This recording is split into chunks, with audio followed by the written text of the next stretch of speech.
El viento del lago Michigan tenía dientes esa noche, del tipo que corta directamente a través de la lana. Salí de la terminal poco después de las 10, arrastrando una maleta llena de tableros de diseño de una conferencia de una semana, la garganta en carne viva, la cabeza pesada por una gripe que había combatido durante 3 días. Lo que no esperaba era ver el sedán plateado de Grant ya esperando con el motor encendido junto a la acera, como si de alguna forma hubiera sabido mi vuelo antes que yo. Por un vergonzoso segundo, mi pecho se llenó de algo cercano a la esperanza, porque a veces el viejo Grant todavía aparecía sin previo aviso. La cajuela nunca se abrió. Las luces intermitentes nunca parpadearon. La ventana bajó solo unos centímetros, lo suficiente para que su voz llegara hasta mí, plana y cortante, diciéndome que algo había surgido en el centro y que no podía llevarme a casa. Le pregunté qué podría importar más que recoger a su esposa a las 10:30 de la noche en medio de una tormenta. Sus ojos se posaron en mí exactamente un segundo, no irritación, cálculo, y entonces lo vi colgando sobre el reposacabezas del asiento del copiloto, una bufanda de seda marfil estampada con pequeñas flores rojas. Yo jamás había tenido algo así. Y ese mismo asiento había estado completamente vacío 3 semanas antes. Le pregunté de quién era la bufanda. Extendió la mano en un movimiento suave y la guardó en la guantera, sin sobresaltarse, eficiente, de la forma en que limpias migajas de un mostrador justo antes de que llegue una visita. Dijo que era de su madre y que realmente tenía que irse. La ventana subió, el auto avanzó y la llanta trasera lanzó una capa de aguanieve helada sobre mi abrigo de segunda mano. Vi las luces traseras desaparecer, parada ahí, empapada, con una fiebre subiendo por encima de los 38 grados, $40 en mi cartera y el teléfono al 3% de batería. Adentro, un trabajador del aeropuerto me hizo señas hacia un viejo teléfono con cable cuando mis manos temblaban demasiado para conectar un cargador. Llamé a mi amiga más cercana, Renata, y ella me respondió con 2 palabras, diciéndome que no me moviera. No recuerdo mucho después de eso, solo el suelo volviéndose blando bajo mis pies. Ella me contó después que ya estaba desplomada contra la pared cuando llegó, y que la gripe silenciosamente se había convertido en neumonía en algún punto sobre las montañas rocallosas, mientras mi cuerpo dejaba de advertirme al respecto. Siguieron 4 días en el hospital, luego su sofá, luego el conteo. Día 1, nada de Grant. Día 3, todavía nada. Día 5, dejé de esperar que sonara el teléfono. Para el día 7, sentada en el sofá de Renata, con un monitor sujeto a mi dedo, ya no me preguntaba dónde estaba mi esposo. Había comenzado a preguntarme por qué él no se preguntaba dónde estaba yo. El día 7 también fue el día en que su auto finalmente llegó a nuestra entrada y una vecina me escribió en el instante en que sucedió. Grant entró a una casa oscura y polvorienta y llamó a nuestra empleada doméstica esa misma noche, exigiendo saber dónde estaba yo y por qué nada estaba limpio, su voz cortante de irritación en lugar de preocupación. Ese único detalle, en ese día exacto, me dijo todo lo que necesitaba saber sobre lo que mi ausencia había significado para él. No le devolví la llamada. Quería ver cuánto tiempo tardaría la irritación en convertirse en algo que se pareciera al miedo, y nunca sucedió. A la mañana siguiente, día 8, Renata puso mi teléfono silencioso sobre la mesa sin decir nada. 0 llamadas perdidas, ni un solo mensaje de voz. 4 años de matrimonio, 7 días completos sin nada, seguidos de una llamada a la empleada doméstica antes de una llamada a mí. Fue una mujer llamada Willow quien se puso en contacto conmigo en el día 11 de mi recuperación, diciendo solamente que tenía información sobre Grant que yo merecía ver. Nos encontramos en una pequeña cafetería y ella deslizó un grueso sobre la mesa sin explicación. Adentro había 18 meses de estados de cuenta de una empresa fantasma de la que jamás había escuchado. Pagos a un edificio de lujo en el centro, un cargo grande a una joyería, otro a una tienda departamental. La misma semana en que yo había estirado nuestro presupuesto para cubrir un techo que él juraba que no podíamos costear. Fui ahí un sábado, a ese mismo edificio a 11 minutos de su oficina, usando una tarjeta llave que había encontrado semanas antes en el bolsillo de un viejo abrigo, asumiendo que no era más que un pase de estacionamiento. El elevador se abrió hacia un pasillo con un ligero aroma a un perfume desconocido. Adentro, lo primero que noté fue un par de zapatos desconocidos junto a la puerta, luego un abrigo de mujer en un gancho que no era mío. Más adentro, fotografías alineaban la pared.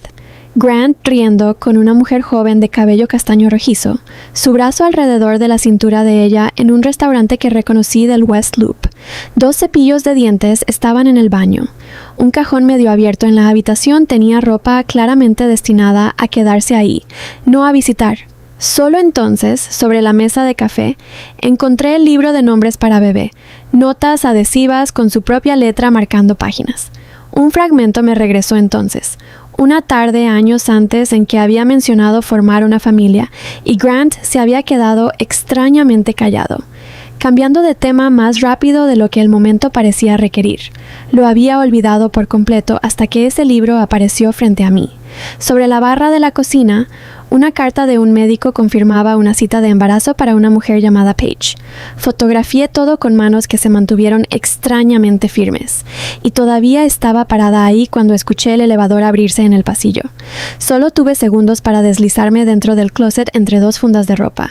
Paige entró primero, hablando de comida para llevar. Grant la siguió, su voz cargando una calidez que no le había escuchado en años, y se acomodaron en el sofá, de la forma en que lo hacen las personas que han compartido una rutina durante mucho tiempo. El tono de ella cambió. Le dijo que tenía 4 meses de embarazo y necesitaba saber su plan real. Él tomó su mano y adoptó la voz calmada y medida que usaba para negociaciones, la que siempre sonaba como consuelo, pero en realidad era presión moviéndose lentamente. Dijo que el verdadero obstáculo era la casa y las cuentas de retiro, que presentar el divorcio ahora dividiría todo equitativamente bajo la ley estatal, así que ya había transferido una propiedad al nombre de su madre y estaba manejando su división con pérdidas en papel, para que quedara poco que dividir cuando se finalizara todo. Luego dijo algo que reformuló todo nuestro matrimonio en 4 segundos. Que mantenerme cómoda e ignorante unos meses más era fácil, porque yo siempre había sido el tipo de esposa que prefería no hacer preguntas difíciles. Presioné mi uña contra mi palma hasta que el dolor me despejó la cabeza, pensando en 4 años dedicados a confiar en un hombre que acababa de describir esa confianza como una debilidad que estaba explotando. Paige preguntó qué quedaría para mí, y él respondió sin dudar. Alrededor de $120,000, presentado públicamente como generosidad. Grabé cada palabra y me escabullí en cuanto se movieron a la cocina, sentándome en mi auto varios minutos antes de confiar en mí misma para conducir. Esa noche, llamé a un abogado llamado Nathaniel Voss, le reproduje la grabación y me dijo con claridad que estaba comenzando desde una posición extremadamente fuerte. Luego me instruyó a esperar, mantenerme compuesta y dejar que Grant mismo me entregara el momento.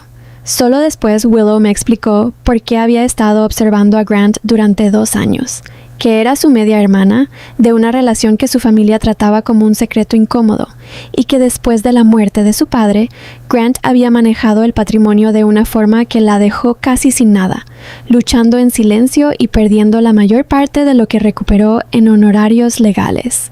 4 semanas después, Grant me entregó $5,000 y me pidió que comprara un vestido para la gala benéfica de su empresa, diciendo que a la junta le gustaba ver estabilidad durante la temporada de renovación de contratos, sin siquiera levantar la vista de su calendario.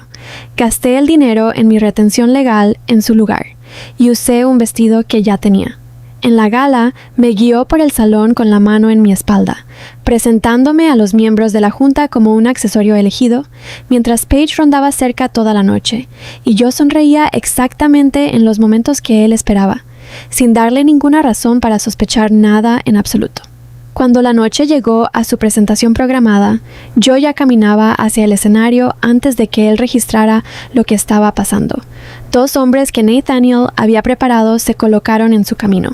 Tomé el micrófono y dije que la noche merecía algo que reflejara verdaderamente hacia dónde había estado yendo toda la energía de Grant.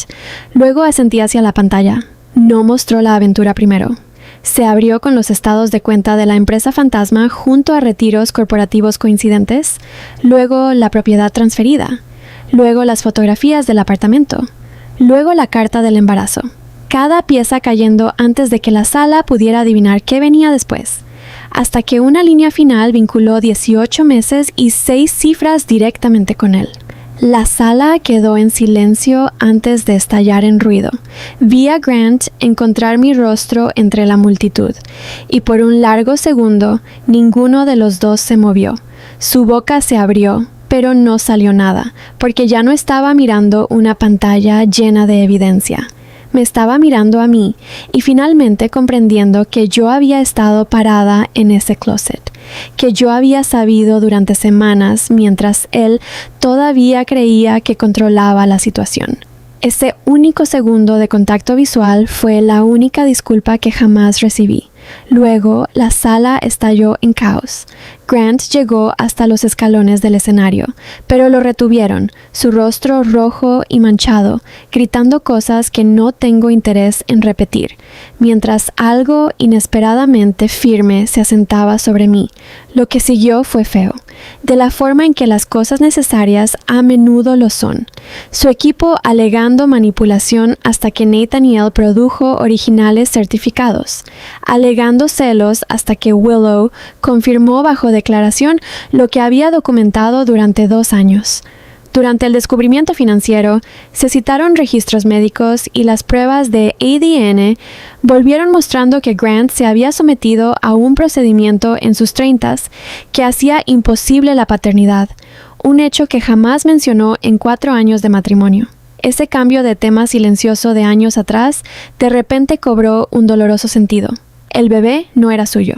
Confrontó a Paige en el vestíbulo de aquel edificio y ella dejó la ciudad en una semana.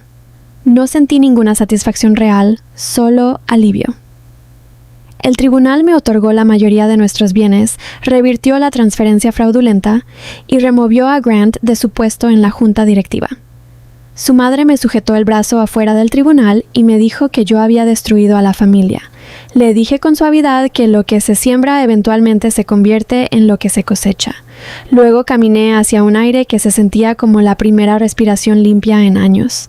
Vendí la casa esa primavera y finalmente acepté un programa de posgrado en el extranjero que Grant siempre había llamado poco práctico. Renata me llevó al aeropuerto y me quedé parada en mi puerta de embarque observando los aviones cruzar la pista, pensando que alguna vez había estado parada en una terminal justo como esta, mientras el suelo desaparecía bajo mis pies, y ahora seguía de pie. Algunas cosas las dejas ir, otras las llevas contigo hacia adelante. Todo lo que sobreviví nunca se trató realmente de venganza. Se trató de recuperar mi propia vida, completamente abierta y enteramente mía. Si alguna vez una sola noche cambió el rumbo de tu vida, ya sabes por qué importa esta historia.